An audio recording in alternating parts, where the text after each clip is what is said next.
Olá, minha gente! Seja muito bem-vindo, bem-vinda, bem-vinde a mais um podcast Cultura e Mercado em Foco. Eu sou Marcel Vitorino, sou um homem branco, cis, careca por falta de opção e hoje estou usando uma camiseta cinza escura. Neste episódio, a gente decidiu destrinchar um pouco melhor alguns assuntos que foram levantados por uma das nossas entrevistadas no episódio que abriu a segunda temporada do Cultura e Mercado em Foco e que teve como tema a 4ª Conferência Nacional de Cultura. Naquele programa, convidamos a Dani Ribas, da Sonar Cultural Consultoria, para falar sobre o que tinha sido debatido a respeito do setor musical na CNC. E a partir do relato dela, entendemos que valia a pena fazer um episódio totalmente focado nas questões do momento referente às políticas e ao mercado da música no Brasil. Então convidamos a Dani novamente, só que dessa vez para uma conversa no nosso formato já conhecido por quem ouve o podcast desde o ano passado. Um bate-papo onde a gente vai poder ir mais fundo nesses assuntos. Dani, muito obrigado por estar aqui com a gente. Antes de começarmos o nosso papo, vou pedir para você se apresentar. Quem é você na fila do espetáculo? Bom, quem sou eu na fila do espetáculo? Vou deixar para daqui 10 segundinhos. Primeiro eu vou agradecer o convite. Obrigada, Marcel. Obrigada, Mônica. Agora sim, quem sou eu na fila do espetáculo? Eu sou aquela que fica olhando tudo, não só o show, mas principalmente o comportamento das pessoas. Por quê? Porque eu sou especialista em comportamento de público.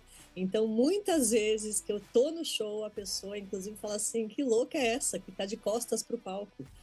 Sim, às vezes eu fico de costas para o palco para entender melhor as lógicas e os comportamentos dos públicos, incluindo que roupa está usando, qual é a bebida da moda, quais são os trejeitos, as gírias, né? E isso a gente faz observando. Então, na fila do espetáculo, eu sou aquela que observa comportamentos coletivos, que é, inclusive, a minha profissão. Eu sou socióloga de formação e a sociologia ela tem como objeto de estudo os fatos sociais. E o que é um fato social? É tudo que faz com que a gente haja a partir de uma coerção social, ou seja, a gente age porque a gente tem que agir daquela maneira, né? E os comportamentos nas filas dos espetáculos são comportamentos regrados, né? A gente sabe que não basta chegar de chinelo para ver uma ópera, você não vai poder entrar, porque tem um comportamento padrão ali, né? E o sociólogo destrincha esse tipo de comportamento. E nessa seara da sociologia, depois de 20 e tantos anos no mercado, hoje eu me dedico, quer dizer, já há muitos anos, né? Mas eu me dedico apenas ao mercado musical, fazendo pesquisas de mercado, fazendo consultorias, eu tenho um método de trabalho próprio, então esse é o meu métier, digamos assim. Eu sou uma mulher branca, hoje eu estou de moletom cor-de-rosa, com capuz, estou de cabelo preso, meu cabelo é claro, um castanho claro, eu estou de óculos, meu cabelo está preso, estou de brincos de argolinha preta e eu estou no meu escritório, que é o fundo aqui da minha tela.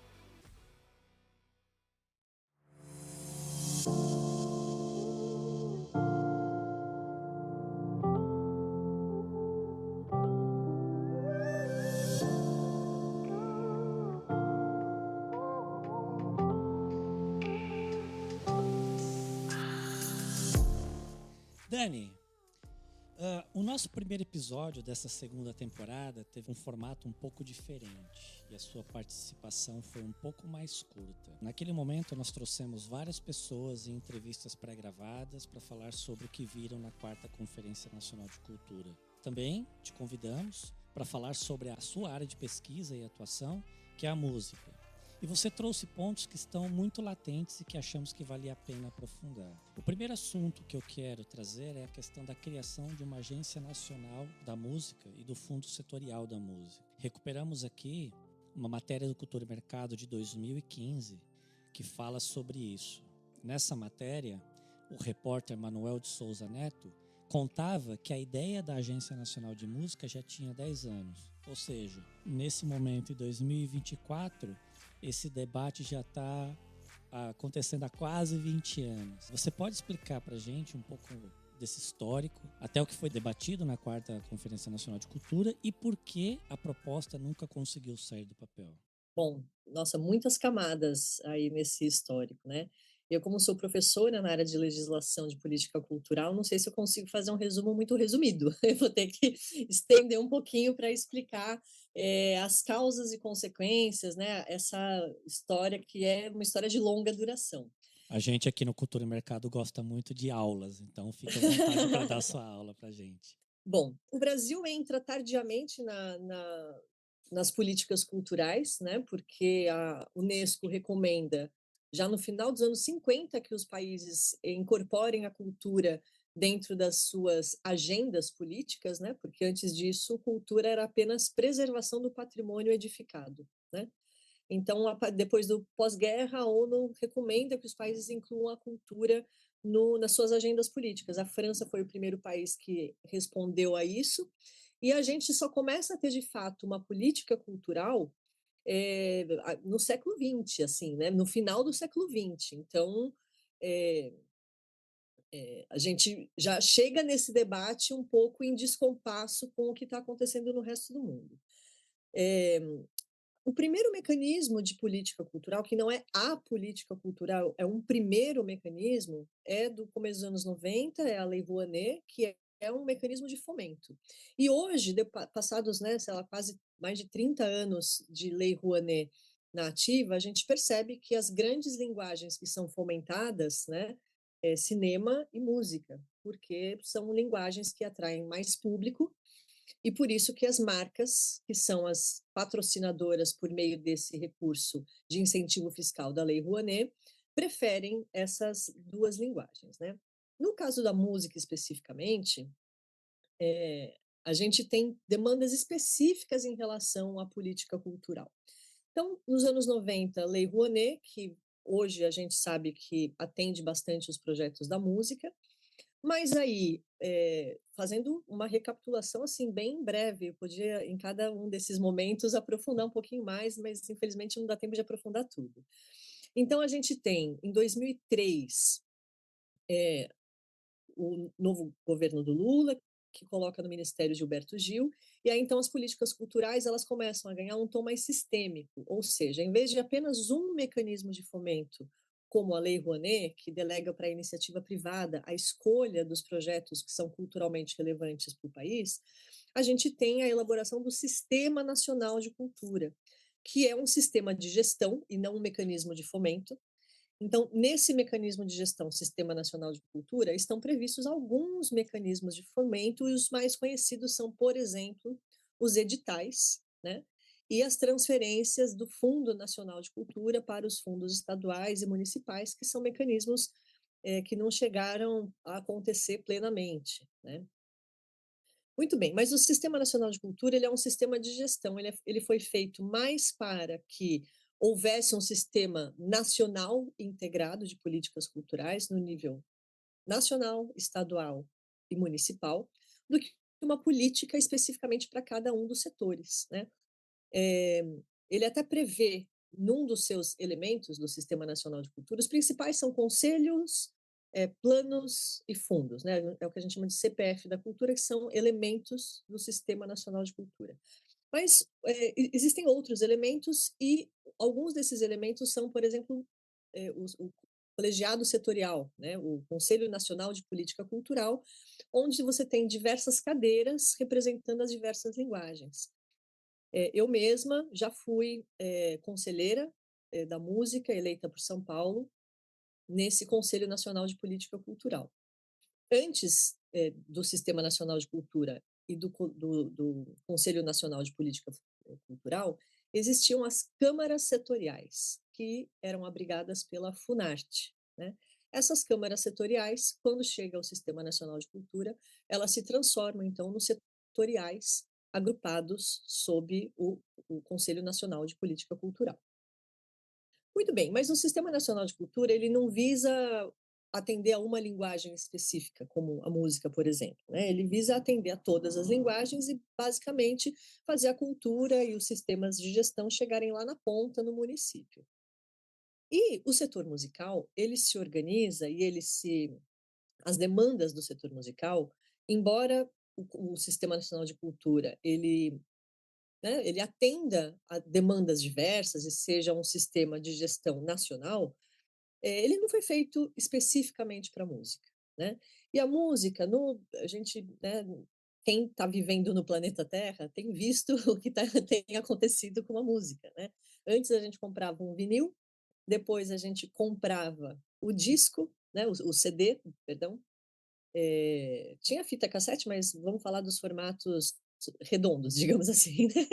O vinil, o CD, depois do CD ainda veio uma fase do DVD e depois a música se desmaterializou, né? Ela virou primeiro um MP3 pirata e depois vieram as plataformas de streaming e mudaram o paradigma. Em vez de você comprar e ter o fonograma dentro da sua casa, na sua biblioteca, né, uma coisa palpável, ele se desmaterializou e virou uma coisa.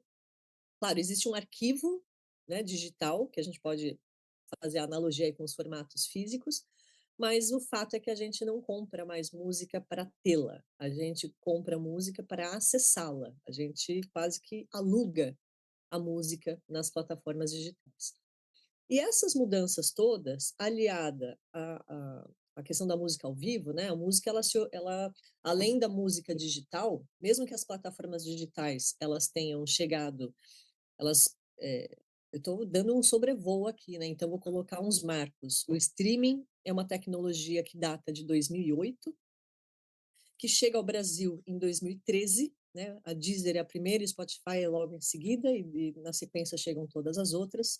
Eu me lembro que quando essas plataformas chegaram, os profissionais do mercado da música como eu, a gente teve que aprender rapidamente todas essas mudanças, sem ter onde aprender, né? Porque não tinha uma universidade que ensinava, olha, o futuro vai ser assim. A gente tinha acesso a poucos profissionais que trabalhavam nessas plataformas, então os poucos que a gente conhecia, a gente levava para as feiras de música, né? Conferências de música para que eles dessem palestras para nos ensinar, e nós, profissionais, tínhamos que reaprender toda a gestão de carreira e todo o marketing, toda a publicidade, a venda de ingressos. A lógica cultural mudou completamente desde a chegada das plataformas. Mas o que se manteve foi a necessidade da música ao vivo, né? Teve um hiato aí, um período de suspensão que foi durante a pandemia, mas o fato é que desde que o mundo é mundo, a música ela é feita ali presencialmente ao vivo, né? Ela é linguagem.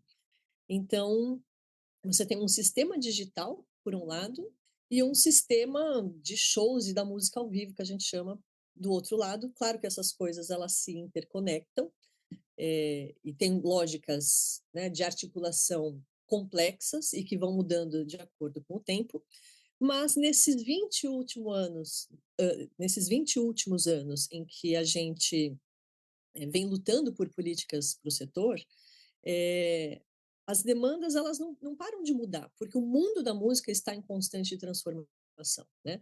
Vamos pensar que se hoje a gente tem plataformas, né, as mídias sociais, né, em que a gente posta fotos e vídeos, enfim, nada disso seria como é sem a música e sem o audiovisual, né? Então essas duas áreas, música e audiovisual, elas estão reconfigurando o nosso mundo, elas são a fronteira do nosso capitalismo, elas são, né, as commodities, as matérias-primas que sustentam a economia da atenção nas plataformas digitais. Então, todo o dinheiro dessas big techs e toda a fortuna, né, há 30 anos atrás, as principais empresas do mundo eram as petrolíferas, a indústria de armas, as farmacêuticas. Hoje, as principais empresas do mundo são as de tecnologias, big techs, que, na verdade, usam tecnologia para vender uma outra coisa. Não são empresas só de tecnologia, elas são empresas de publicidade online. E música e audiovisual são as commodities para capturar a nossa atenção nessas plataformas que remuneram a nossa atenção e transformam isso em dinheiro para elas. Então, veja a quantidade de transformações que são o contexto da música, de transformação da música. Então, é claro que, aí voltando especificamente para o teu ponto, né? Eu precisei dar esse sobrevoo todo, porque não é fácil você ter uma política específica para uma coisa que está mudando todo dia. Eu costumo falar para os meus alunos que todos os dias tem novidade no mundo da música. Eu começo meu dia lendo newsletter. E é uma penca de newsletter, inclusive do Cultura e Mercado, tá, gente? Tá aqui nas minhas pastinhas, assinem a newsletter do Cultura e Mercado, porque, inclusive, vocês são muito bons de dar datas de chamamentos, de encerramento de editais e tal, então fica aqui a dica. Mas eu leio inúmeras newsletters para dar conta do tanto de novidade que tem a cada dia. Então, aonde que está a casa da música nas políticas culturais? Em nenhum lugar. Veja, as Big Techs são as maiores empresas do mundo, usam música como matéria-prima, e nós não temos, como tem, por exemplo, o audiovisual, os lugares da política cultural do audiovisual. O audiovisual tem a Ancine, tem a Secretaria de Direitos Autorais dentro do MINC, também tem uma parte dela que está dentro da Secretaria de Direitos Autorais, que cuida tanto de direitos autorais da música, do audiovisual, enfim, né? Então, fora a Secretaria de Direitos Autorais, que é comum às duas, ela tem duas casas, uma é a Ancine e a outra a Secretaria de Direitos, desculpa, a Secretaria de Audiovisual dentro do MINC, né?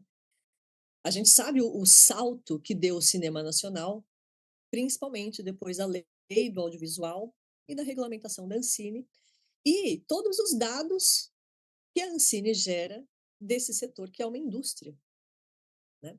A música também é uma indústria. Se a gente pegar todas as linguagens artísticas, existe a indústria editorial, a indústria musical, a indústria do audiovisual, mas a gente não pode dizer que as outras linguagens são tão indústrias quanto essas três, né? Essas três são as mais tradicionais da indústria cultural em termos de indústria. Eu não estou falando que as outras linguagens não são importantes. Eu estou falando de uma organização econômica, tá? Então, veja, uma indústria, ela precisa de regulamentação, ela precisa da mediação do Estado, porque numa indústria não são os interesses todos idênticos. Autores têm alguns interesses, as entidades de gestão coletiva têm outros interesses, as gravadoras têm outro interesse. A cultura, ela não é um campo isento de tensões só porque é cultura, né? Então, no caso do audiovisual, essas tensões, elas se organizam politicamente em duas instâncias.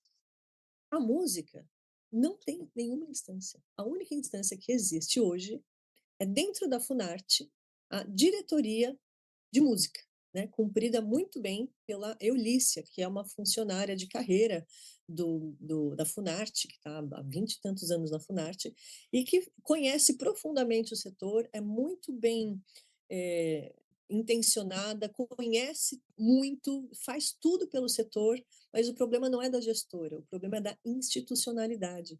A música é uma indústria e ela não cabe, o tamanho da música não cabe numa diretoria da Funarte. Ela precisaria ter, no mínimo, uma agência reguladora igual à Ancine, né? E isso não é uma luta de agora. Como a gente sabe que a música é uma indústria, e isso ficou até mais evidente com essa hiperdigitalização pós-pandemia, ou até antes, né, com a chegada do MP3, a gente sabe que ela é uma indústria e que uma indústria sem a mediação governamental, que mitiga um pouco os interesses estritamente mercadológicos, a gente sabe que sem isso, essa indústria ela não tem muito parâmetro de pesos e contrapesos, né? Ela é uma indústria que ela vai acontecendo à revelia do que a gente pensa sobre identidade cultural, sobre diversidade cultural, sobre patrimônio cultural de um país, né? E muitas vezes até inícios de movimentos de contracultura, né? Que movimentam totalmente, definem rumos diferentes para a cultura de um país ou de um grupo de países, como foi no passado, etc. Então, veja, o país ele tem suas prioridades em termos de temas a serem debatidos culturalmente, né? E, por outro lado, você tem uma indústria que não tem essa mediação governamental, ou quando tem, ela é desproporcional ao tamanho da indústria. A gente já sabia, a gente, digo, a gente da música, já sabe disso há mais de 20 anos, né? Eu estou no mercado há 25 anos. há 25 anos a gente luta pela existência de uma Agência Nacional da Música, porque, claro, essa indústria ela não cabe num setorial de música na Funarte, né, numa câmara setorial, ou agora que ela subiu de patamar, que é uma diretoria, também é muito pequeno. Então, precisa haver não só uma agenda, melhor, uma agência regulatória, porque, afinal de contas, hoje a indústria da música são as big techs, essa mesma que causa esse problema enorme, por exemplo, das fake news, da questão da desinformação, das democracias no mundo, né? Se elas sofrem com a chegada das plataformas, a música sofre igualmente. E para fazer frente a esse universo, o que eu digo com fazer frente não é acabar com as big techs. Fazer frente é você entender que elas estão aí, que elas não vão embora, e como é que então você preserva a cultura de um país, com todas as suas peculiaridades, demandas, conjuntamente à existência dessas plataformas, né? Para isso, precisa haver a mediação do poder público. E a gente tem uma excelente diretora de música na Funarte, eu gosto muito do trabalho da Eulícia, mas, por exemplo, eu sou uma pesquisadora que pesquisa plataformas digitais. O que uma diretoria da Funarte pode fazer contra o Spotify, por exemplo? Nada, absolutamente nada, né? Então, a luta pela Agência Nacional da Música, ela vem de mais de 20 anos, onde a gente identificava algumas questões que ainda permanecem, especialmente em relação à música ao vivo, festivais, circuitos de casas noturnas, de palcos permanentes, e agora, nos últimos 5 anos ou até 10 anos, é a questão da música no ambiente digital, que exige uma atenção especial do governo, então é por isso que é uma luta antiga, mas que ainda persiste, porque as demandas só aumentaram desde então. Eu queria aproveitar que você comentou sobre regulamentação e como é importante a gente ter uma agência reguladora que faz também não só reguladora, mas também a mediação frente às big techs, como você comentou, que tem o domínio da indústria da música hoje. Vou te dar um exemplo. Há poucos dias atrás, claro que a gente vai ter aqui ouvintes que vão ouvir esse programa bem depois, né? Mas a gente está aqui no final de junho de 2024 e alguns dias atrás foi aprovada, foi sancionada pelo presidente, uma regulação para plataformas de streaming de vídeo, determinando cota para produções nacionais dentro dessas plataformas. Não sei se é o caso de fazer a mesma política para a música, porque afinal de contas a gente já consome muita música brasileira, mas a questão aí é quão diversa é a música brasileira e quão diversa é a recomendação algorítmica da música brasileira, né? Então, veja, se houve esse tipo de regulamentação por parte da Ancine em relação às plataformas de vídeo, é porque as plataformas são identificadas como um agente importante desse mercado cultural. E como é que, no caso da música, como é que a gente faria frente a esse agente? A gente não tem sequer alguém para conversar com essas plataformas. Quem conversa com as plataformas ou é a Secretaria de Direitos Autorais, que está fazendo também um excelente trabalho, né? Eu tive recentemente, inclusive, participando da formação de líderes latino-americanos pela OMP, que é a Organização Mundial de Propriedade Intelectual, chamada pela Secretaria de Direitos Autorais, e eu fui uma das pessoas que foi falar sobre plataformas digitais, enfim. Então, eles têm feito um excelente trabalho, mas a Secretaria de Direitos Autorais é uma secretaria pequena, dentro de um ministério que não é dos maiores, né? Ele não é central na agenda política, pelo menos não é ainda, né? Embora as promessas de campanha do Lula tenham dado conta de que esse seria uma área central do governo, e na minha opinião ainda não tem a centralidade que merecia, né? Mas voltando à questão das plataformas, então veja, só conseguiram fazer essa regulamentação importante para o setor do audiovisual porque tem uma uma agência reguladora que atua fortemente para isso, né? Certamente com o auxílio da Secretaria de Direitos Autorais, mas a música, não. A diretoria da Funarte não tem sequer chancela institucional para chamar uma plataforma para conversar, né? Ela é muito pequena. Teria que ser a ministra da Cultura junto com o presidente, né? para fazer esse tipo de debate. E, além disso, quais seriam também, o que seria importante para o setor, né? Se cota para a música brasileira não é exatamente o que mais atenderia o setor, quais seriam as demandas, né? Então, você puxar esse debate requer uma casa específica para a música dentro da estrutura governamental. E hoje, apesar, reforço, o trabalho da Funarte tem sido incrível, mas é uma única diretora carregando o mundo inteiro nas costas, ela não dá conta, né? Uma diretoria dentro de uma instituição que é voltada para as artes e não para a formulação de políticas culturais estruturantes, macro, é muito difícil você ter políticas sistêmicas e até mesmo políticas de fomento adequadas, né? Porque a Ancine, ela é uma agência reguladora, mas ela também fomenta. No caso da música, quem fomenta? A Funarte, mas com recursos limitadíssimos, né? A Rouanet de maneira indireta, mas não é para música, é para todas as áreas. E aonde está o fomento à música? Né? Não existe. E mais, o que seria o fomento ideal para a música? Né?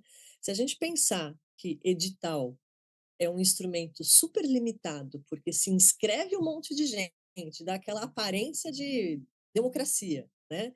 De que isso aqui é para todos, mas só ganham dois ou três, e eu não estou nem falando de dois ou três os mesmos, não é esse o tema, é dois ou três numericamente, né? Está muito longe de atender as necessidades. E aí, geralmente, são editais para circulação, para eventos calendarizados, mas e a política para música digital, por exemplo? Não existe. Né? Ela não está sendo olhada pelas instâncias governamentais. Então, é por isso que, mais ainda com o digital, a nossa reivindicação é uma agência que dê conta tanto da parte regulatória, que hoje é urgente, e da parte de fomento. Vou dar um exemplo de uma política de fomento que seria interessante por causa da música, fugindo da lógica de editais, tá? A gente sabe que a remuneração da música nas plataformas digitais, ela é ridícula, né? O preço da música, a música se desvalorizou. Como eu já disse, ela é uma commodity para a economia da atenção. Então, é claro que o valor unitário da música é, caiu enormemente. Né? Se a gente fizer contas aí de quanto se pagava por música num CD e em um play do streaming, são naturezas tão diversas que não tem nem base de comparação. Né? E isso não vai mudar, porque isso depende do modelo de negócio das plataformas e que não é passível de ser alterado por meio de política cultural. Por quê? Porque ela é uma empresa privada que tem o direito de estabelecer o seu próprio modelo de negócio, por mais que a gente discorde, ache injusto, enfim, né? Então, por que não criar políticas compensatórias, como é, por exemplo, no caso da agricultura e da pesca, né? O pescador. Isso, quem me falou a primeira vez disso foi o Pena Schmidt, vou até citá-lo aqui, porque é uma mente brilhante, que eu acho que até vocês podiam trazer para o podcast, que já foi tudo no mercado musical e que tem ideias incríveis e de tão... Por que são geniais as ideias dele? Porque são simples e que a gente não para pensar, né? Essa é uma delas. Então, assim, um pescador, quando ele está no período de resguardo, em que os peixes estão, né, lá só tem os filhotinhos peixes, e não pode pescar, senão vai acabar com o peixe, né? O que acontece? Ele recebe um dinheiro, que, claro, está muito longe de ser suficiente, mas para ele ficar em casa lá, ó, não pesca. Se você pescar agora, o ano que vem não tem peixe para ninguém. Eu não sei como se chama isso, mas é uma política compensatória dessa época de resguardo aí dos peixes filhotinhos. Então, você mitiga essa sazonalidade com uma política compensatória que traz frutos porque não acaba com o peixe e a atividade pode continuar existindo. Por que não, no caso da música, se o preço da música é tão baixo nas plataformas e não vai aumentar, por que não criar políticas compensatórias? Por exemplo, se a música brasileira tocasse mais lá fora, se houvesse uma política de exportação consistente, paga pelas entidades de gestão coletiva de direitos autorais, que, claro, tem que continuar pagando os direitos autorais para os titulares, a gente não está falando de tirar dinheiro dos titulares, mas certamente há recursos retidos por problemas de identificação que ficam lá por 5 anos, não são solicitados por ninguém, e se não são solicitados por ninguém, depois de 5 anos ele passa a ser do sistema ECAD. Eu não sei exatamente como é distribuído, mas ele fica dentro do sistema, não vai mais para os titulares. Por que esse dinheiro não poderia financiar uma política de exportação, pagando inclusive para profissionais que fazem a divulgação de artistas no exterior, a viagem desses artistas, a participação de feiras internacionais, enfim, um milhão de possibilidades. Por que isso não poderia ser investido em exportação de música brasileira, para que, ao tocar mais lá fora, aumente-se o público da música brasileira nas plataformas digitais? E isso voltaria não apenas para os titulares, mas para as próprias plataformas, desculpa, para as próprias associações de gestão coletiva que estariam fazendo esse investimento. Ou seja, não é um gasto, é apenas um investimento. Você paga aqui para depois você retornar em direitos autorais para o próprio país. Essas são políticas que, ao meu ver, são políticas avançadas. Elas são atualizadas em relação ao tempo presente, em relação, por exemplo, só aos editais, né, que obedecem uma certa regra. E por que a gente não está implementando ou sequer estudando o que seriam políticas atualizadas? Né? Porque a gente não tem uma casa que dê conta de todas essas questões. Então, uma agência nacional da música certamente se preocuparia com o edital, com o fomento, mas também com formas atualizadas de fomento que divergem dos famigerados editais, né? De acordo com a tua vivência, com a tua experiência no setor, você vê condições de uma agência dessa ser criada? Olha, fácil não é, né? Mas é uma demanda tão antiga e a indústria da música, ela é tão importante para a indústria cultural, né? É um mercado de, se eu não me engano, de 26 bilhões de reais por ano. De reais não, desculpa, por dólar, de dólares. São os dados da IFPI, né? Eu posso até pegar aqui exatamente para ver quais são esses dados enquanto a gente fala. Mas é uma indústria muito importante. Se a gente não olhar para isso, a gente corre o risco, inclusive, de evasão de divisas. Por quê? Porque as gravadoras são multinacionais, vendem seus produtos aqui, mas esses produtos não servem para alimentar o setor cultural. Elas alimentam os titulares de direitos, isso sim.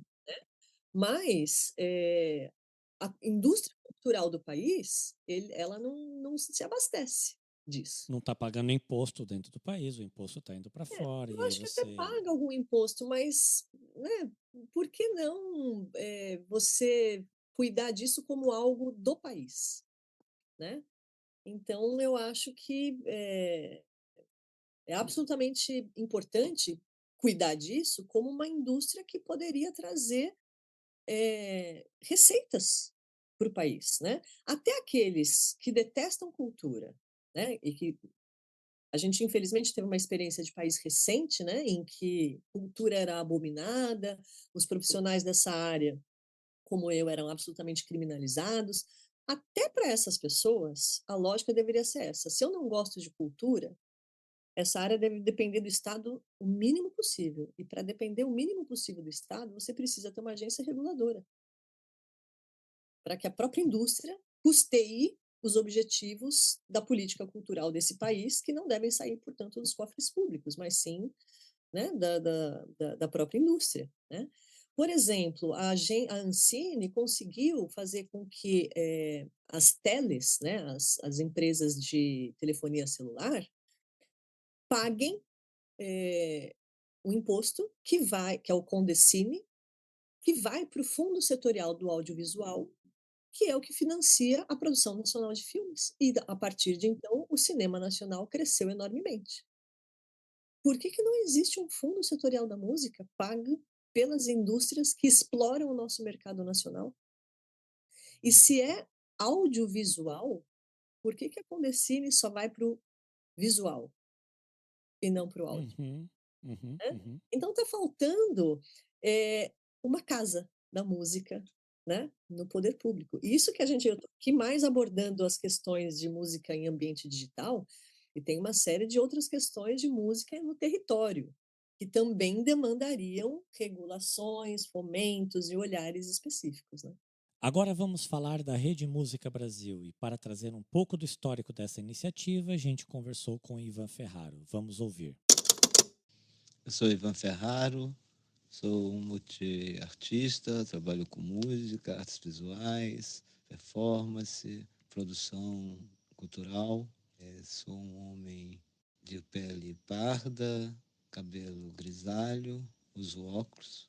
Atualmente estou na gestão da economia criativa do Hub Cultural Porto Dragão, em Fortaleza, no Ceará. Bom, a Rede Música Brasil, ela surge do conselho da Feira Música Brasil, criada ainda na gestão Gilberto Gil, né, no Ministério da Cultura, no ano de 2007. É a partir desse conselho, a articulação desses agentes, junto com a Funarte e com o Ministério da Cultura, criam a Rede Música Brasil como uma instância de diálogo entre a sociedade civil e o poder público, né? Então, a Rede Música Brasil passa a ter uma articulação nacional, né? Envolvendo instituições das diversas áreas da produção musical, fonográfica, educação, gestão de direitos autorais, músicos, Fórum dos Músicos, cooperativas, OMB, ABMI, ECAD, né, a BPD, então diversos entes, né, envolvidos na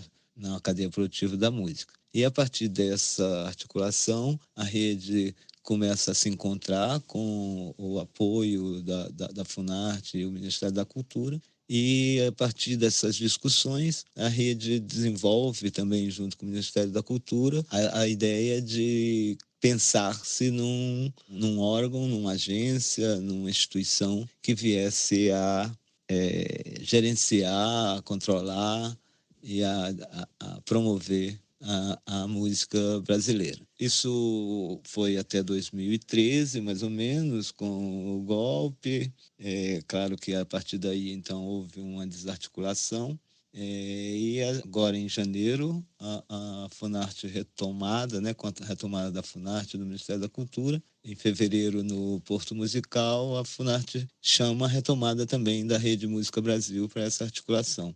Então, a partir de agora, as perspectivas é que realmente a rede retome esses encontros, né? Que a gente possa ter um primeiro encontro e dar continuidade a esse encontro com a provocação da Funarte. Nossos maiores desafios realmente é fazer essas discussões construírem um caminho para chegarmos a o programa, né, um desenho de uma agência da música a nível nacional, ou seja, uma agência nacional da música que venha, a exemplo da Ancine, buscar traçar caminhos para o desenvolvimento da música no Brasil. Teve um ponto interessante que você comentou durante a tua apresentação, Dani, quando você estava falando, né, quem é você na fila do espetáculo, que você está, via de regra, de costas para o palco, olhando o comportamento do público. E aí eu gostaria de começar agora falando sobre os eventos de música, né, que tá muito inserido nisso que você, no teu trabalho, né, como você olha o comportamento do público. E mais especificamente sobre os festivais. A gente sabe que no passado, a década de 70, muitos artistas, 60, 70, muitos artistas brasileiros, né, não só brasileiros, mas artistas internacionais surgiram com festivais, né? E hoje em dia muita gente vem falando sobre esse novo boom dos festivais de música. É claro que num formato diferente do que era lá na década de 60, 70, mas está acontecendo um novo boom por aí. E saindo do eixo Rio-São Paulo, que costumava ser, né, o principal palco desses festivais que aconteciam na época. E eu queria trazer esse tema para o nosso debate aqui. A gente ouviu a Renée Chaloux, que nos contou sobre o circuito amazônico de festivais. Ela falou um pouco sobre isso. E eu queria que você comentasse também um pouco sobre esse boom dos festivais e qual que é a sua opinião a respeito do que está se inserindo aqui na nova realidade da música brasileira. E antes de ouvirmos a Dani Ribas, vamos ouvir o que a Renée Chaloux nos contou a respeito.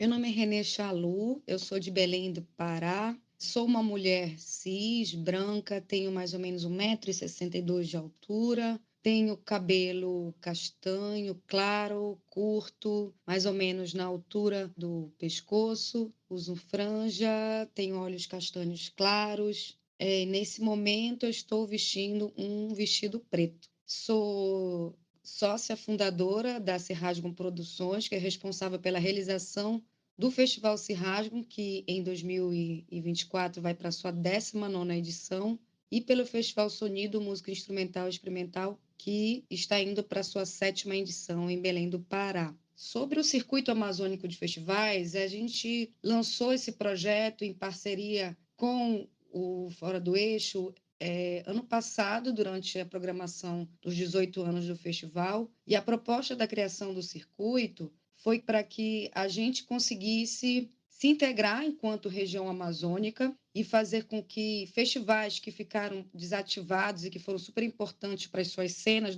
no começo dos anos 2000 pudessem também voltar às suas atividades. Eu falo do Festival Voradouro, no Acre, do Quebra-Mar, né, em Macapá, como também o Calango, né, em Cuiabá. Foram festivais super importantes para que estruturasse e fomentasse esse mercado musical com novos artistas e fizessem que esses próprios artistas circulassem não só por os festivais na região norte, mas também para circularem pelo Brasil, por outros festivais, né, de norte a sul do Brasil. Então, é um momento de se reconectar, de entender as dificuldades, né, enquanto um ecossistema que tem muitas dificuldades, né, de logística, né, então até mesmo de circular, né, na verdade circular pela própria Amazônia é uma grande dificuldade, né, nós só conseguimos nos deslocar através, né, de avião ou de barco. E então, para fazer esse mapeamento, entender o que está acontecendo e como a gente pode fomentar e potencializar esse mercado da música na região norte e dar esse protagonismo para esses artistas que a gente vê que não circulam, né, pelo resto do Brasil, não circulam pelos festivais, a gente sempre vê os mesmos nomes, então a ideia do circuito é de fortalecer esse eixo norte dentro do mapa, né, do mercado da música brasileira e também, quiçá, né, internacional. O circuito surgiu simbolizando um festival de cada estado, né? Então, foram 9 festivais ao todo nesse lançamento, mas já lançando ele com a ideia né, de agregar qualquer outro festival da região para somar esforços, né, numa construção de um projeto mesmo político-cultural para a região norte, falando da música aqui da região. E os festivais são grandes plataformas, né, grandes disseminadores desse movimento para que esses artistas circulem, para que haja formação, para que haja também profissionalização da cadeia produtiva como um todo, não só músicos, mas técnicos, sabe, produtores, gestores, fazedores de cultura. Então, o Circuito Amazônico surge com essa intenção. A Renê também falou sobre os desafios de se realizar estes festivais em uma região que agora está sendo mais vista, mas que ainda carece de muito investimento nos agentes locais.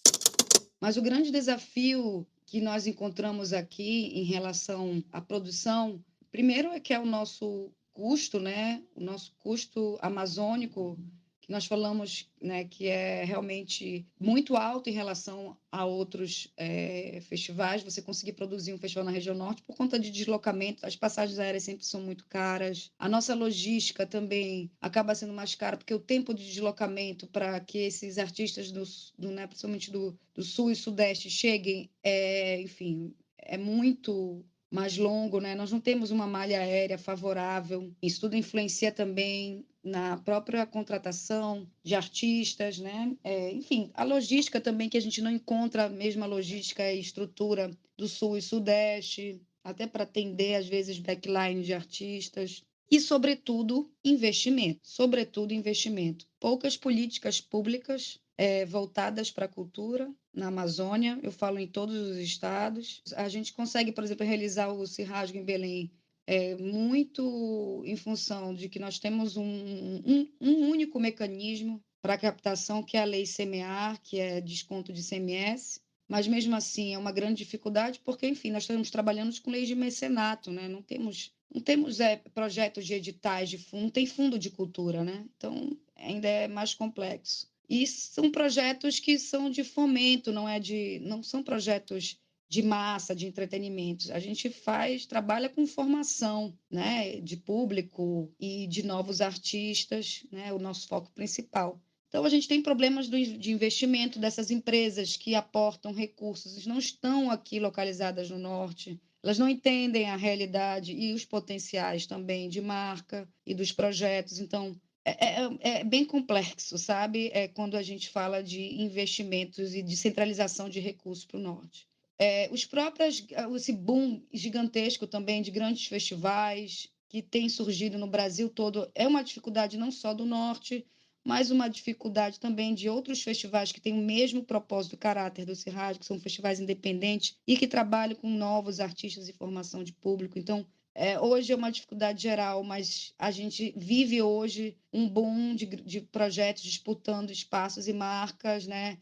Festivais de agência surgindo em todo o Brasil, e inclusive, né, fazendo formatos desses mesmos festivais, né, em outras cidades, então ocupando espaço de projetos, né, que já são consolidados, importantes, mas sabe, ocupando esses espaços, como eu tenho visto muito em Belém do Pará ultimamente, principalmente porque nós vamos sediar a COP30, então a Amazônia está em foco e muitos projetos forasteiros, que eu digo, projetos que nunca se interessaram em estar aqui, até, né, de investimento, estão aportando e ocupando esse espaço de projetos consolidados importantes aqui na região. Enfim, acho que o principal desafio é ter investimento, né, recurso para descentralizar mesmo esses investimentos e reforçar que Norte, né, não é Nordeste. O Norte, a gente está falando de 60% da região do território nacional e que tem muitas particularidades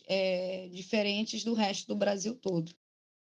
Bom, primeiro eu queria falar que a Renê Chalu é muito maravilhosa, ela é diretora do Festival Cirrasgum, lá em Belém do Pará, ela e o Marcelo Damaso, e o ano passado eu realizei, né, atingi a graça de participar do festival, porque a gente, Belém do Pará não é ali na esquina, para quem está em São Paulo, então ano passado eu fiz 2 ações com eles, são muito queridos, muito competentes e renovam a cena, enfim.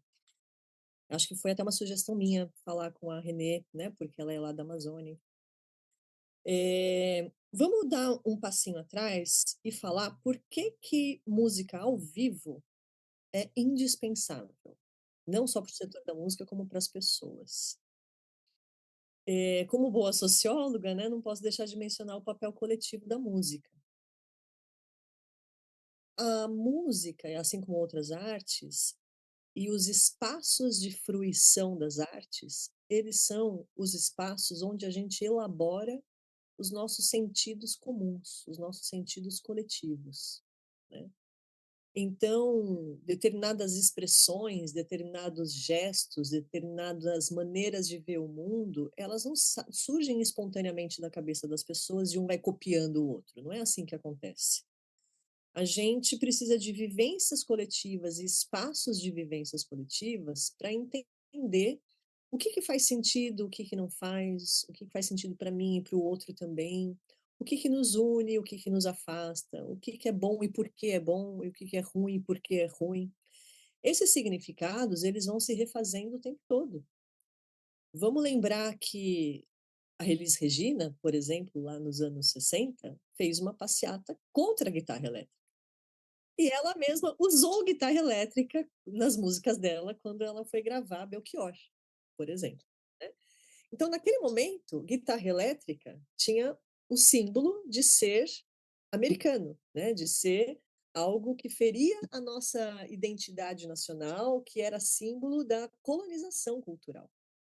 E hoje, com as condições de produção completamente globalizadas da música, rock não é uma coisa americana, rock é uma coisa de qualquer lugar. Sua origem foi norte-americana, mas não é porque eu toco rock que eu sou americanizada, né? Porque as condições de produção se globalizaram, então a gente passa a ressignificar esses símbolos. E onde acontece essa ressignificação de símbolo? Na vivência coletiva, né? Quando eu estou vendo um show, por exemplo, eu não estou só vendo o artista. Eu estou olhando o artista, mas eu estou olhando como ele se move, como ele fala, toda a carga de sinais que vem do artista, que não é do artista. O próprio artista, ele intuiu esses sinais porque ele é um bom mediador do tempo dele. O artista, ele é a antena da sua época, ele capta essas vibrações que nós, réis mortais, não temos condições de captar, né? A gente ouve uma música e fala, nossa, essa música parece que foi feita para mim. As informações estavam aqui, mas só aquele artista conseguiu captar daquela maneira. E eu ressignifico essa música com os meus significados, meus símbolos, as minhas interpretações, de acordo com o ambiente em que eu vivo, as pessoas. Então, é lá no show que eu reelaboro isso tudo. Eu não estou vendo só o show. Eu estou vendo que aquela música me emociona, mas emociona a pessoa que está aqui do lado também. E a emoção dela se expressa de uma determinada maneira que pode ser igual ou diferente da minha. E isso vai virando uma amálgama de significados em que a nossa geração, o amor, por exemplo, é um caso em que a gente pode ver essa mudança de comportamento. A maneira de amar dos anos 50 era completamente diferente dos anos 60, dos anos 70, dos anos 2000, de hoje, né? Hoje a gente tem uma forte cultura LGBT, nos anos 50 isso era impossível, e tudo é amor, né? Então a gente foi mudando esses significados, e onde a gente reelabora isso? Nos lugares de frequência coletiva, ou seja, é quando a gente pode estar junto com o outro. Então, por mais que a música seja digital hoje, não vai morrer a necessidade da gente fruir música coletivamente nesses espaços, que são espaços, nos últimos anos, eles assumiram inclusive a cara de espaços de resistência cultural.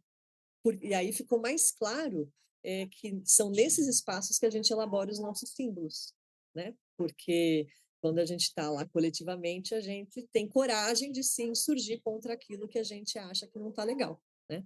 Então, esse é o primeiro ponto. Música é fundamental e esses espaços coletivos de fruir música são fundamentais para a elaboração dos símbolos, que, no final das contas, como diria um sociólogo francês chamado Michel Maffezoli, a cultura é o subterrâneo dos nossos tempos, né? Ela que dá aí a estrutura que vai fundamentar uma série de outros significados da esfera política, da esfera econômica, enfim. Então, dito isso, festivais sempre existiram e foram mudando de significado. Lá nos anos 60, a própria indústria fonográfica incentivava os festivais por dois motivos diferentes. Tem um livro excelente que se chama Moderna Tradição Brasileira, que explica bastante isso, de um autor que se chama Renato Ortiz, foi meu professor na Unicamp, que avaliou minha tese, enfim. Ele diz que, naquele momento, final dos anos 50, a televisão, ela dava a cara da identidade nacional. Então, era necessário levar o Brasil para os brasileiros, né? Então, os festivais foram um dos instrumentos de consolidação da televisão que, até hoje, né, a gente vê as novelas regionais ensinando um pouco, de maneira estereotipada, o que é o Brasil para o brasileiro, né? Função que antes era ocupada pela Rádio Nacional. E um segundo motivo é que a própria indústria podia testar os produtos e a sua audiência antes de lançá-lo em disco, né? Então, essa fórmula foi de bastante sucesso nos anos 60, caiu em desuso nos anos 70 e 80, e a partir final dos anos 80, o Brasil começa a entrar no circuito internacional de shows, como o Rock in Rio, né? Depois Monsters of Rock, e hoje em dia Lollapalooza, né? E esses grandes festivais. E o Rock in Rio, inclusive, exportando. Rock in Rio, Portugal, né? Tem acho que no Porto e tem em Lisboa, né? Enfim. Então, show sempre vai existir, e a gente passa de uma fase de incipiência da indústria cultural para uma segunda fase, onde a gente já está numa fase mais avançada da indústria cultural. A experiência, ela é sempre necessária. O que eu acho que começou a acontecer nos últimos tempos foi que as marcas entenderam que essa produção de significados, de símbolos e significados, é útil a elas. Porque marca, por mais que ela tenha determinados atributos de identidade, e esse é um dos meus trabalhos também com o método que eu criei para artistas, a gente consegue identificar os atributos da marca. Mas a marca não tem vida, ela precisa de pessoas com os mesmos atributos para dar veracidade àqueles atributos criados artificialmente pela marca. Então, é nesses espaços de fruição cultural em que espontaneamente esses símbolos estão sendo criados pelos fãs de música, que as marcas entraram para se aproveitar dessa lógica de criação de símbolos a favor delas. Eu não tenho nada contra as marcas, eu acho que elas estão certas. Elas só não deviam estar fazendo política cultural no lugar dos governos, né? Eu acho que uma coisa é uma coisa, outra coisa é outra coisa, né? O governo deveria fomentar o setor e as marcas poderiam participar sem problema nenhum. Inclusive já participam há muito tempo, porque a Lei Rouanet é uma lei que atende ao marketing cultural mais das empresas do que da própria política cultural, né? Tem uma aula inteira só sobre isso, não vou voltar a esse assunto aqui. Mas então, a dinâmica social dos eventos foi um pouco capturada pelas marcas, né? Só que a gente só percebeu isso agora. Quem estava percebendo isso há muito tempo atrás, né? Os coletivos lá do começo dos anos 2000, como por exemplo o coletivo Fora do Eixo, o que que eles falavam, né? Com as milhares de críticas que existem, também não vou entrar nesse mérito, até porque, enfim. Mas o que que eles faziam? Falavam, olha, a gente tem que estruturar a música no território. Se a gente se organizar coletivamente, primeiro no local, né? Criar uma casa, um palco permanente que é um bar, um festival, você já tem uma cena local. Se você consegue fazer isso em 4, 5 cidades do entorno, você tem um circuito. E se você cria 3, 4 circuitos no país, tem lugar para todas as bandas excursionarem. Com dificuldades, sem cachês milionários, mas é isso, se você não constrói a sua cena, e como é que se constrói uma cena, né? Essa é a pergunta de milhões. Eu só acredito na construção de cena quando as ações são complementares entre si, né? Sei lá, você tem uma casa noturna pequenininha, você só vai conseguir que as pessoas frequentem ali e criem uma fidelidade se você tiver, por exemplo, uma outra ação complementar, um festival organizado por essa mesma casa uma vez por ano. Um festival, um instituto, uma associação para cuidar dos interesses das pessoas que estão ali envolvidas com a música. Uma rádio. Se tem uma universidade naquela cidade, melhor ainda, que você pode fazer uma rádio universitária. E aí a coisa vai tomando corpo, né? E há 20 anos atrás, isso tudo ainda era misturado com uma questão que hoje para a gente é muito nítida, que é cultura é política. Não à toa, ela foi o primeiro inimigo público do governo Bolsonaro, né? A destruição do Ministério da Cultura foi uma das primeiras ações do governo Bolsonaro. E não é à toa, porque música, arte é política. Porque se a gente está elaborando significados, cabe a nós elaborar significados que nos levem para um futuro, revolucionários. Assim como significados conservadores também fazem parte da cultura. Então, cultura é uma dimensão fundamental, né?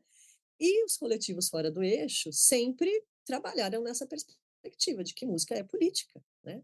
E foram completamente execrados por conta dessa mistura. E hoje, passados 20 anos, e tudo que a gente passou e que a gente viu que sim, cultura é política, eu acho que o Fora do Eixo e a Mídia Ninja têm tido ações, e eu estou falando isso porque eu colaboro com eles, tá? Não sou completamente neutra, eu acho que de tudo que eu vi acontecer nos últimos 20 anos no país, eu fui escolhendo que tipo de militância é o meu tipo de militância, sabe? Tem gente que vai militar nos partidos e acho que tudo bem, a pessoa também escolheu o tipo de militância que ela quer, mas a minha militância é cultural, né? Então, nada mais justo do que você fazer política e cultura junto, né? E mais recentemente, eu sou daquelas que tem agora essa, como que é, ansiedade climática, né?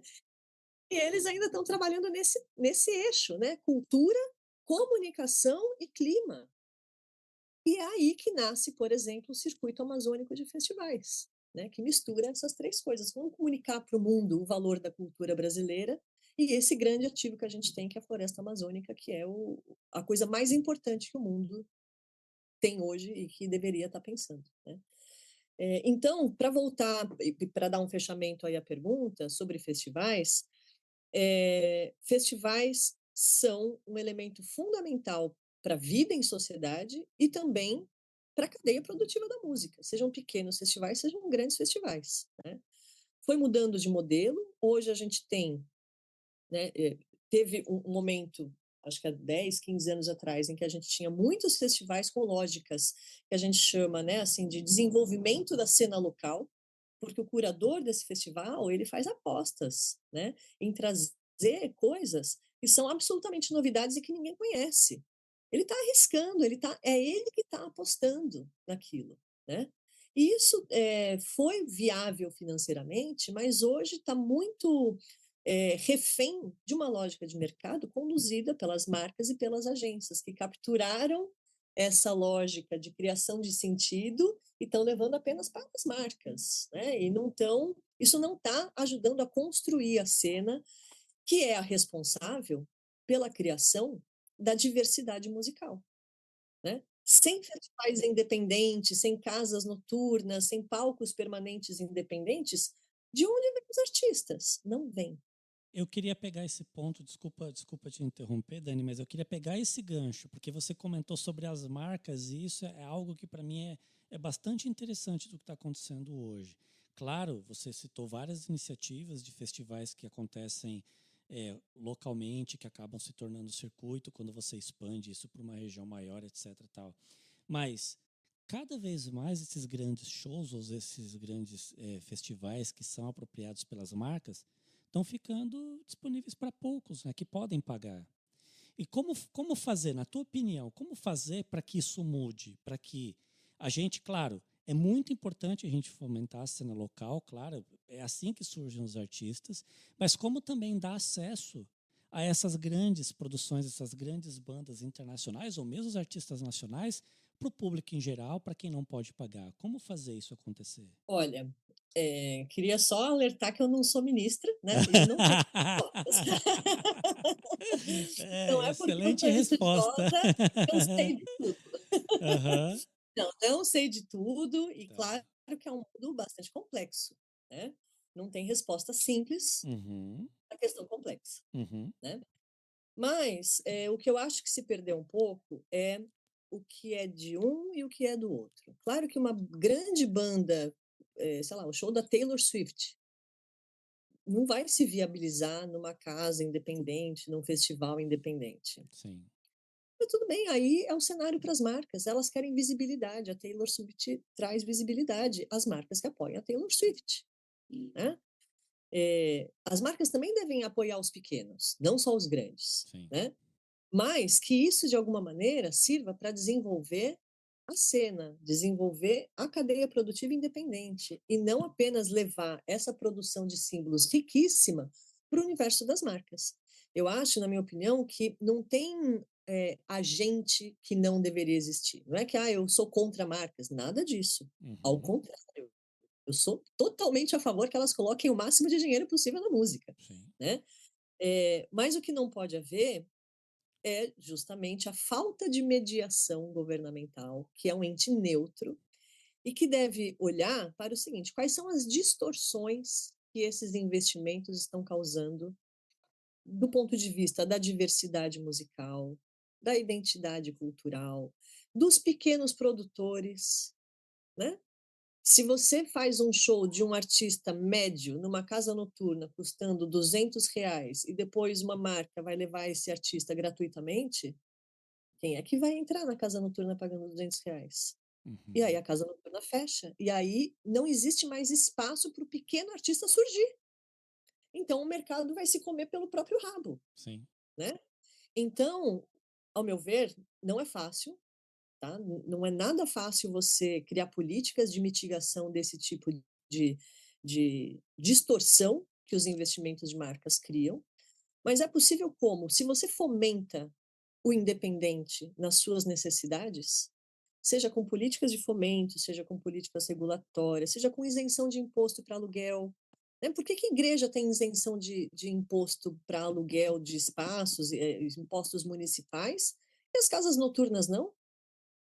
Cada um com o seu culto, Uhum. não é? Se o culto não paga imposto, por que que o outro culto precisa pagar? Né? O meu Sim, culto é a música, sim. né? Ó, essa pode ir para a cabeça do programa. Essa foi Culto uma. à música. Meu culto é a música. Bom, eu posso falar por mim, né? Porque acho que você percebeu que eu também sou músico, né? Enfim.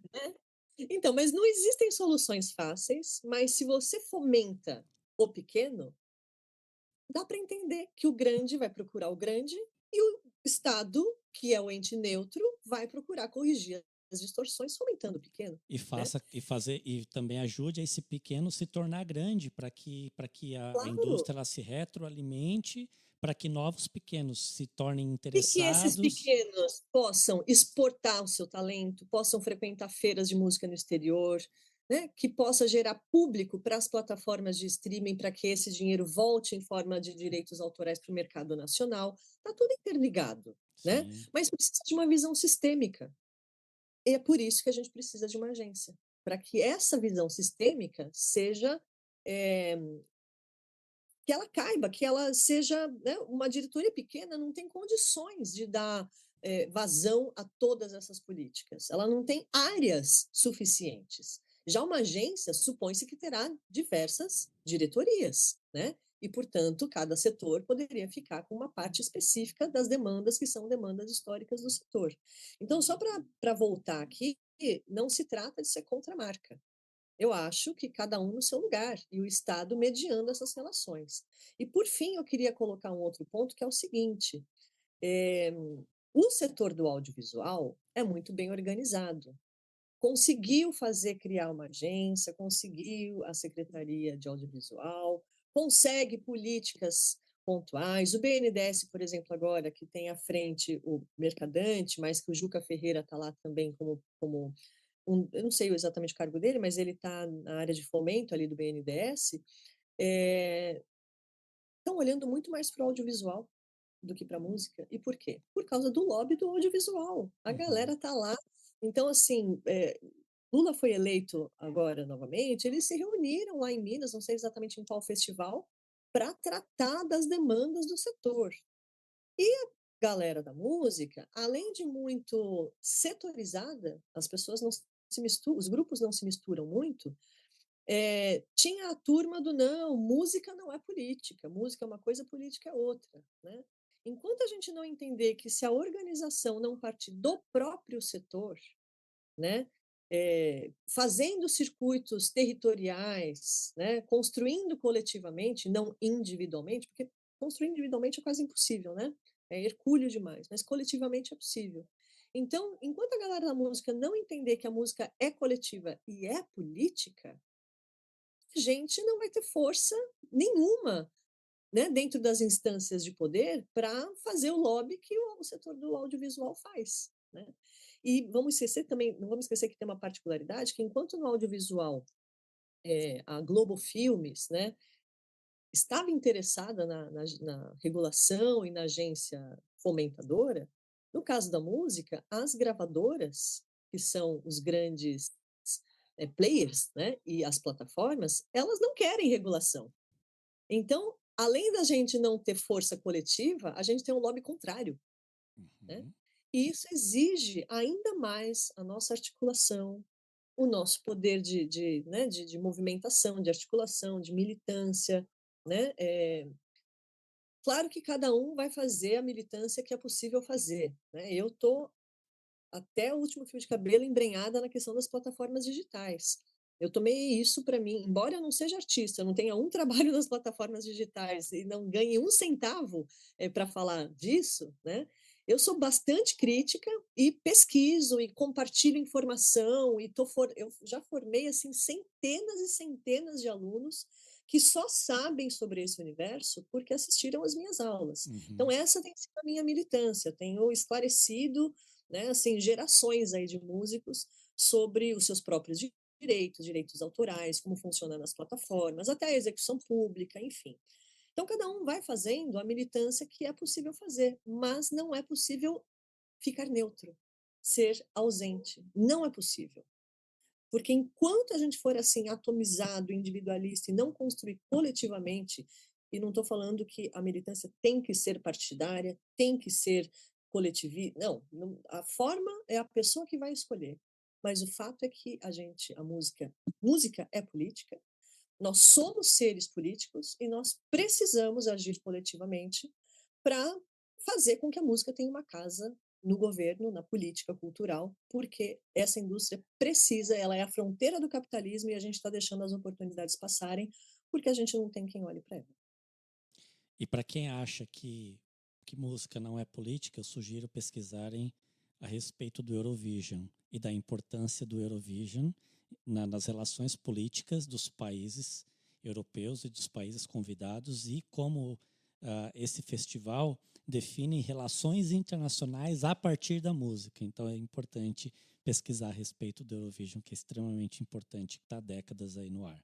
Hollywood é a prova de que cultura é soft power. Dani, olha, a conversa tá ótima. Eu poderia ficar a tarde inteira falando sobre música, que é um tema que eu gosto muito. E assim, o tanto de informação que você trouxe para a gente, você começou lá dando um histórico, dando uma aula para a gente sobre o cenário musical brasileiro, como que a música saiu e entrou nas plataformas de streaming. E você também falou sobre toda a importância de políticas de fomento, etc. E eu gostaria aqui de deixar o meu muito obrigado pela tua participação e abrir esse espaço final para que você deixe o teu recado, que você faça o teu merchan, que você deixe os teus contatos, etc., para todo mundo que está nos ouvindo. Se você gostou de tudo que eu falei aqui, ouvintes, mandem mensagens para o Cultura e Mercado. Queremos um curso sobre história das políticas culturais da música com a Dani no Cultura e Mercado. Olha isso. A pessoa que faz o pedido aqui ao vivo. Não estava nada, hein, gente? Fiquei até vermelha. Mas, Excelente. gente, eu queria deixar, assim, os meus contatos, minhas redes, né? Eu ando cada vez mais de bode com as redes sociais, mas tem que ter, né? Uhum. Então, aonde eu tô lá no Instagram? Eu sou Dani Ribas77 no Instagram. No Facebook, dani.ribas.5, mas se você colocar Dani Ribas, vai aparecer. Essas são as minhas duas redes mais ativas. Eu também tenho o LinkedIn, que é Dani Ribas. Twitter é Dani Ribas também, mas eu quase não uso Twitter. Eu tenho um site que é sonarcultural.com.br e tem um blog lá. Faz tempo que eu não alimento, mas as coisas importantes estão lá. E eu acabei não falando muito sobre esse assunto, e agora também já não dá mais tempo, eu fiz um doutorado em Sociologia na Unicamp, e o meu doutorado foi sobre MPB, né? A pergunta inicial foi: o que torna um artista um grande artista? Uhum.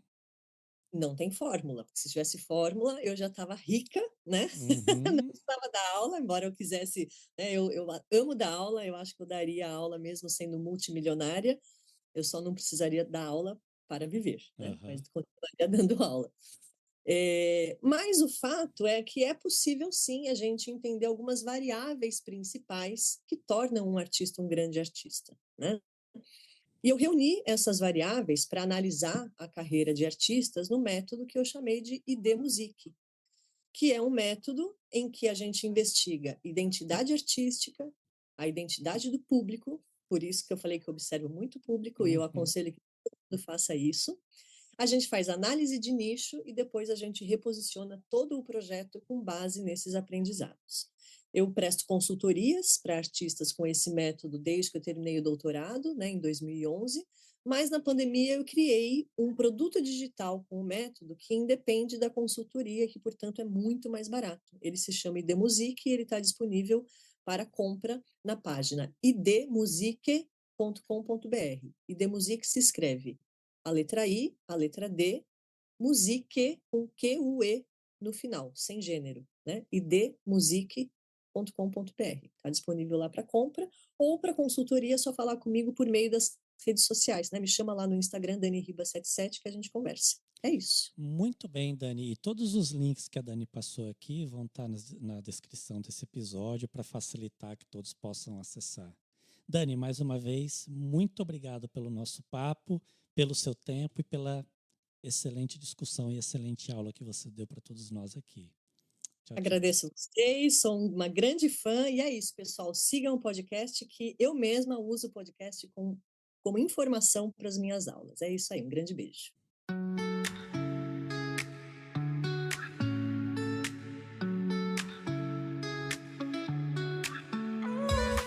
Eu não sei quanto a você, mas eu fiquei com a sensação de que cada assunto que abordamos aqui renderia um episódio inteiro, né? Então fique ligado que no decorrer dessa segunda temporada do nosso podcast ainda vai ter muita conversa boa. O Cultura e Mercado em Foco tem produção, edição e roteiro da Mônica Herculano, apresentação, montagem e finalização minhas, Marcel Vitorino. Se você gostou, vamos fazer essa roda girar? Indique esse podcast para 5 amigos e peça para que eles façam o mesmo. Dessa maneira, chegaremos aos ouvidos de muita gente, ampliando conhecimentos e reflexões sobre o nosso setor. E não deixe de acessar culturaemercado.com.br para saber sobre as principais notícias do mercado e das políticas culturais no país. E culturaemercado.com.br/cursos para conhecer nossas formações para quem vive ou quer viver de cultura no Brasil. Muito obrigado pela audiência e nos veremos em breve no nosso próximo episódio. Um beijo e um abraço e tchau!